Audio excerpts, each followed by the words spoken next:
बिस्मिल्लाहिर्रहमानिर्रहीम। अस्सलाम वालेकुम dear student. BSc part 2 math mechanics Q K Ghori साहब की बुक है इंट्रोडक्शन टू मैकेनिक्स। यहाँ कराची में इस बुक बीएससी पार्ट 2 के स्टूडेंट इस बुक को पढ़ते हैं। ये पेपर 3 मैथ मैकेनिक्स का पेपर है। आज हम इस बुक का चैप्टर नंबर 7 काइनेमेटिक्स स्टार्ट करते हैं। वो तमाम स्टूडेंट जो क्लास में इस चैप्टर को पढ़ चुके हैं उनके लिए रिवीजन हो जाएगा, और वो स्टूडेंट जो लेट एडमिशन थे और इस चैप्टर को पढ़ना चाहते हैं उनके लिए ये काफ़ी फ्रूटफुल रहेगा। आप बेटा स्टार्ट करते हैं चैप्टर नंबर 7 मैथ मैकेनिक्स। ये पेपर 3 है बीएससी पार्ट 2 मैथ मैकेनिक्स का। पेपर 3 है। आपके 4 सेक्शन हैं पेपर 3 में। Section A, section B, section C, section D. Section C जो है वो इस क्यू के गौरी साहब की बुक का chapter number 7, chapter number 8, chapter number 9 है। हम जो चैप्टर आपको पढ़ा रहे हैं उसका नाम है काइनेमेटिक्स। इस चैप्टर को पढ़ने से पहले थोड़ा रिव्यू करें। आप जानते हैं छोटी क्लासेस में आपने पढ़ा what do you mean by velocity. Velocity क्या है? Rate of change of displacement called velocity.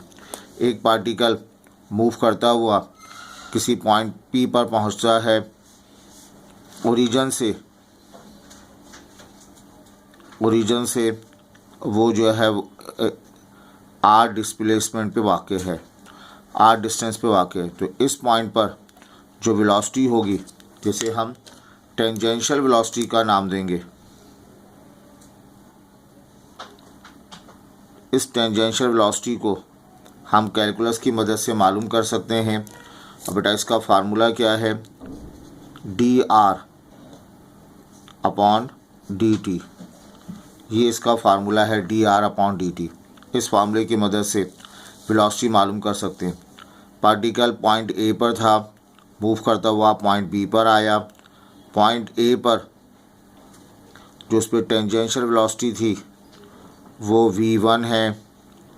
Point B पर जब वो पहुंचा तो वेलोसिटी में चेंज आ गया और अब टेंजेंशियल वेलोसिटी v2 है। तो बाय डेफिनेशन एक्सेलरेशन क्या है? Rate of change of velocity is called acceleration. मतलब वेलोसिटी में चेंज dv अपॉन dt। बेटा इसको एक और तरीके से लिखा जा सकता है, second derivative of r। r को 2 टाइम डिफरेंशिएट कर दें तो एक्सेलरेशन निकल आएगा। ये तो पुराना काम है। स्टार्ट करते हैं exercise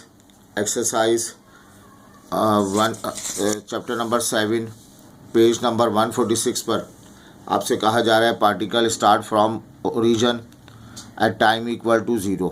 find this particle. Initially point O पर है, वेलोसिटी मालूम करनी है, एक्सेलरेशन मालूम करना है एट एनी टाइम टी, किसी लम्हे टी के बाद। इस पोजीशन जो है किसी पॉइंट पी पर पार्टिकल मूव कर रहा है, आफ्टर टी सेकंड पार्टिकल कहाँ होगा, उस पॉइंट की पोजीशन आपको दे रखी है।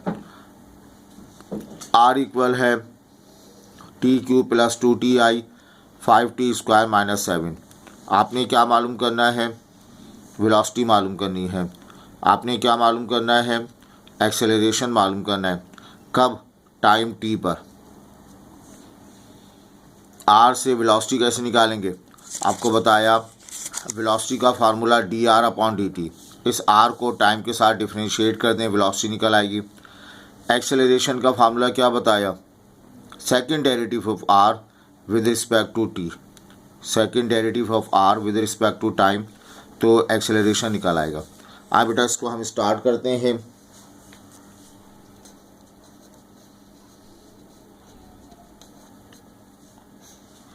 गिवन डेट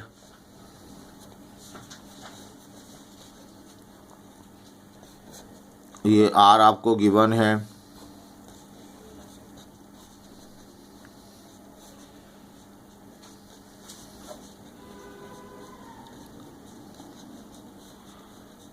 ये आर फंक्शन है टाइम का, आर भी है function of time.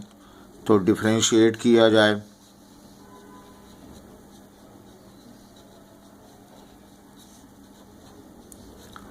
With respect to time.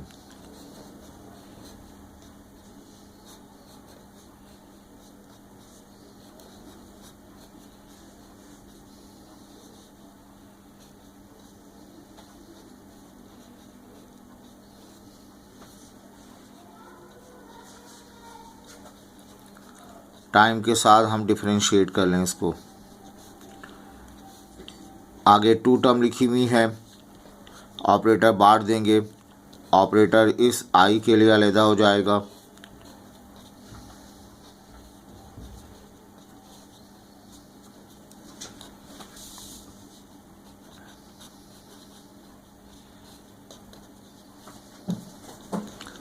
सी बहुत आसान सी बात है। ये रहा D R upon D T.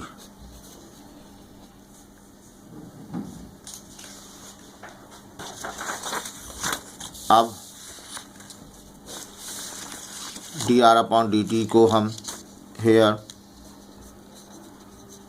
ये जो D R upon D T है ये दरअसल वेलोसिटी को रिप्रेजेंट करता है। तो वेलोसिटी बराबर हो जाएगी, जब आप इसे डिफरेंशिएट करेंगे तो बताएं टी क्यूब का डेरिवेटिव क्या होगा, 3t स्क्वायर, 2t का डेरिवेटिव 2 आ जाएगा, यहाँ आई रिप्लेस कर दें। यहाँ बेटा डिफरेंशिएट करेंगे तो अलग अलग डिफरेंशिएट होगा, 10t जे आ जाएगा। ये आपने क्या मालूम कर ली, वेलोसिटी हासिल कर ली। अब आपने क्या मालूम करना है, एक्सेलरेशन मालूम करना है।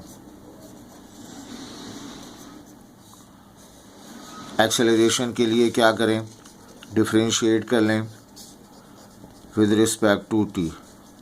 ये जो v वाली टर्म है इसे आप डिफरेंशिएट कर लें, टाइम के रिस्पेक्ट डिफरेंशिएट कर लिया जाए तो ये d अपॉन डी टी आ जाएगा, 3t square plus of 2 i 10t j. ठीक है, ये रहेगा d v upon D t. बेटा इसको अलग अलग अप्लाई हो जाएगा, आई कंपोनेंट के लिए अलग कर लिया जाएगा और जे कंपोनेंट के लिए हम अलग कर लेंगे।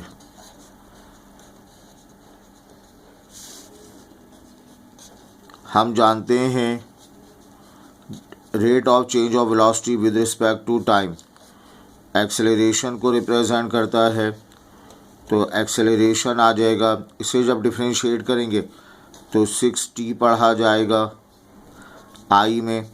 इसे जब डिफरेंशिएट करें 10t का डेरिवेटिव 10 आ जाएगा, 10j। तो आर आपको गिवन था, क्वेश्चन में आप देखें आर आपको गिवन था, एक मरतबा डिफरेंशिएट किया तो वेलोसिटी हासिल हो गई 3t square plus 2 10t। Again differentiate किया, एक्सेलरेशन हासिल हो गया। ये जो क्वेश्चन नंबर 1 है इसका बेटा सेकंड पार्ट, इसका थर्ड पार्ट, इसका फोर्थ पार्ट, ये आप ट्राई कीजिएगा।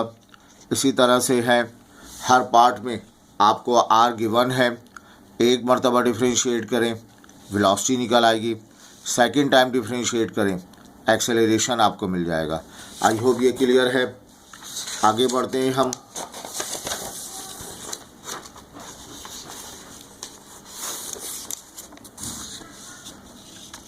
बेटा इन काइनामेटिक्स, हमारा चैप्टर है काइनामेटिक्स का। काइनामेटिक्स में मैथ मैकेनिक्स की वो ब्रांच है जहाँ पे हम without difference of force and mass, particle का फोर्स और मास कंसीडर किए बगैर we calculate position of particle, velocity of particle, acceleration of a moving particle. कोई पार्टिकल मूव कर रहा है, उस पर कितनी फोर्स अप्लाई हो रही है, उसका मास क्या है, हमें उससे कोई गर्ज नहीं। हम कंसीडर करेंगे उसकी चंद सेकंड के बाद लोकेशन क्या है, उस पॉइंट पर उसकी वेलोसिटी क्या है, उस पॉइंट पर एक्सेलरेशन क्या है। इस चैप्टर में हमारे लिए फ़िज़ा में उड़ता हुआ टनों का प्लेन और किसी बच्चे का कागज़ का प्लेन दोनों बराबर हैं, क्योंकि ना तो हम फोर्स कंसीडर करते हैं ना हम मास कंसीडर करते हैं। अगर वो कागज़ का प्लेन उड़ रहा है, उसकी पोजीशन, उसकी वेलोसिटी, उसके एक्सेलरेशन के लिए जो फार्मूले इस्तेमाल करेंगे वही फार्मूले फ़िज़ा में जो रियल एरोप्लेन है उसकी पोजीशन, उसकी वेलोसिटी, उसका एक्सेलरेशन के लिए भी वही फार्मूले इस्तेमाल करेंगे। तो ऐसी ब्रांच जिसमें हम मूविंग ऑब्जेक्ट को डील कर रहे हों, फोर्स और मास को कंसीडर किए बगैर, उस ब्रांच ऑफ मैकेनिक्स को हम नाम देते हैं, काइनेमेटिक्स का नाम देते हैं। इसको आगे पढ़ने से पहले चंद बातें देखें। पोलर कोऑर्डिनेट आपने पढ़ा, एक फिक्स पॉइंट जिसे ओरिजिन कहा जाता है, इस वक्त पोल कहेंगे। हॉरिजॉन्टल लाइन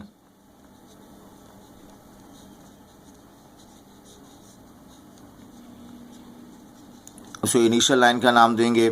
एक पॉइंट P है, पोल से मिला दिया जाए, ये कितना डिस्टेंस है, वो डिस्टेंस r है, और ये कितना एंगल बना रही है, थीटा। इस P के कोऑर्डिनेट को r, थीटा से शो करेंगे। ये r, थीटा क्या कहलाते हैं बताएं? पोलर कोऑर्डिनेट कहलाते हैं।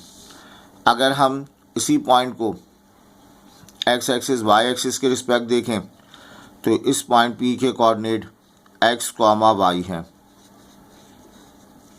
ये x, y किसी पॉइंट को एक्सप्लेन करना हो, वहाँ से परपेंडिकुलर ड्रॉप कर दिया जाए, जहाँ कट करेगा वो उसका x कंपोनेंट होगा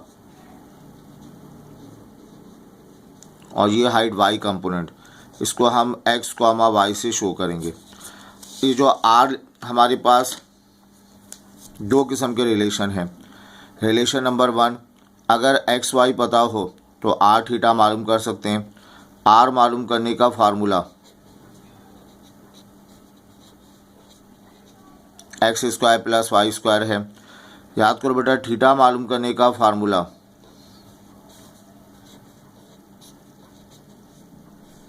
tan इनवर्स y/x है।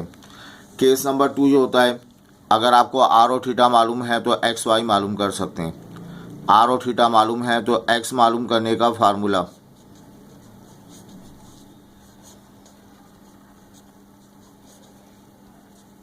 r cos थीटा और r sin थीटा है। यहाँ पर हमने दो नई डायरेक्शन पढ़नी है। One is radial direction, other is transverse direction. ये हमारे पास पोल है,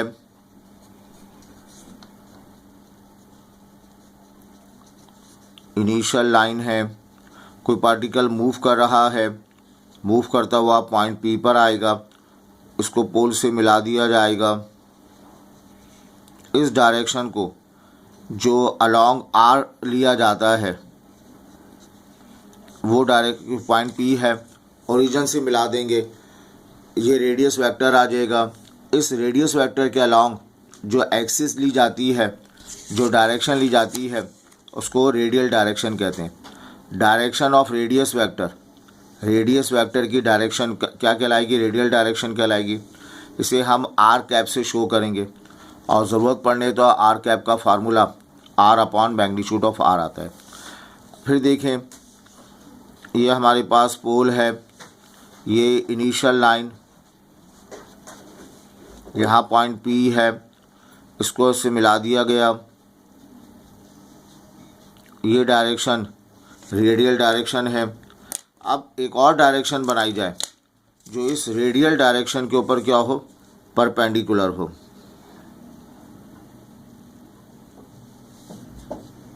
इस पॉइंट पर परपेंडिकुलर हो।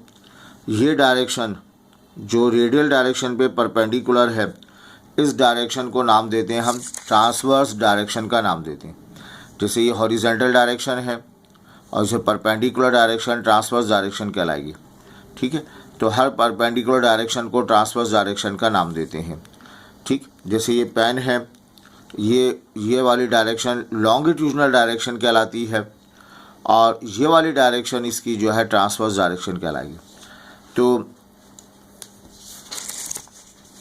Transverse direction perpendicular to radius vector, ये रेडियस वेक्टर है, उस पर परपेंडिकुलर डायरेक्शन को हम नाम देते हैं किसका, ट्रांसवर्स डायरेक्शन का नाम देते हैं और इसको हम एस कैप से शो करते हैं। रेडियल डायरेक्शन को आर कैप से और इस डायरेक्शन को एस कैप से शो करते हैं। अच्छा, अब ये टॉपिक हमारा है radial and transverse component of velocity. फिर एक और टॉपिक है radial transverse component of acceleration. बेटा देखें यहाँ पर ये ओरिजिन आपके पास है, एक पॉइंट है, अगर इसको मिला दिया जाए, इसको हम पोजीशन वेक्टर v का नाम दें, तो आपने छोटी क्लासेस में पढ़ा ये अपने कंपोनेंट में ब्रेक हो जाता है ना। ये इसका कंपोनेंट कहलाता है vx, x component of velocity, और ये इसका y component of velocity. Mathematically लिखते क्या हैं,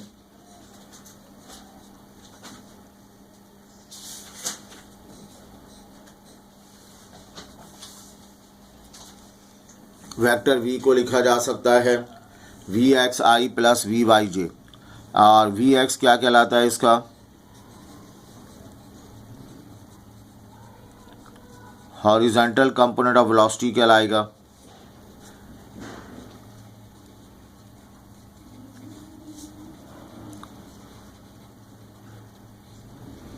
और vy क्या कहलाता है बताइए, वर्टिकल कंपोनेंट ऑफ वेलोसिटी। इनके फार्मूले भी आपको पता होंगे। अगर मैं आपसे पूछूं vx का फार्मूला क्या है, शाबाश v cos थीटा, vy का फार्मूला है v sin थीटा। ये टॉपिक हमें नहीं पढ़ना, सिर्फ समझाने के लिए। अब यहाँ पर हमने जो है वो दो नई डायरेक्शन ली है और एक डायरेक्शन, दो डायरेक्शन ली, दोनों आपस में परपेंडिकुलर हैं। एक डायरेक्शन को रेडियल डायरेक्शन का नाम दे दें जिसे आर कैप से शो करते हैं, एक डायरेक्शन को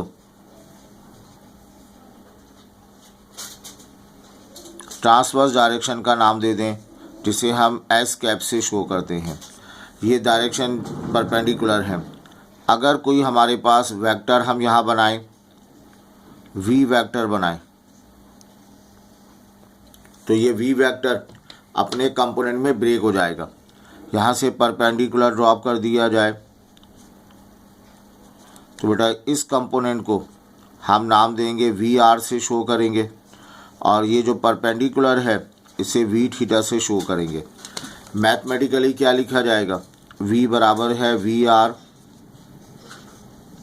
वी थीटा। ये जो वी आर है ये अलॉन्ग द रेडियल डायरेक्शन है और अलॉन्ग द रेडियल डायरेक्शन की unit vector r cap. V theta जो है along the radius transverse vector है एस कैप आ जाएगा। इस आर को नाम दिया जाएगा रेडियल कंपोनेंट ऑफ वेलोसिटी का नाम देंगे। इसे क्या कहेंगे हम, ट्रांसवर्स कंपोनेंट ऑफ वेलोसिटी का नाम देंगे। जैसा वह एक्स कंपोनेंट था, हॉरिजॉन्टल वर्टिकल कंपोनेंट था, यहाँ रेडियल और ट्रांसवर्स कंपोनेंट ऑफ वेलोसिटी का नाम देंगे। इसको मालूम करने का फार्मूला होता है, वी आर मालूम करने का फार्मूला है आर डॉट, वी थीटा मालूम करने का फार्मूला है r theta dot. R dot कहें तो उसका मतलब है आर को टाइम के साथ डिफरेंशिएट किया जाए। जब भी डॉट लगा हुआ हो तो इस पूरी मैकेनिक्स की बुक में डॉट का मतलब है टाइम डेरिवेटिव। थीटा डॉट है D theta upon D T लिखा जाएगा। ये इसके फार्मूले हैं। थीटा को याद रहे, थीटा को नाम दिया जाता है पोलर एंगल।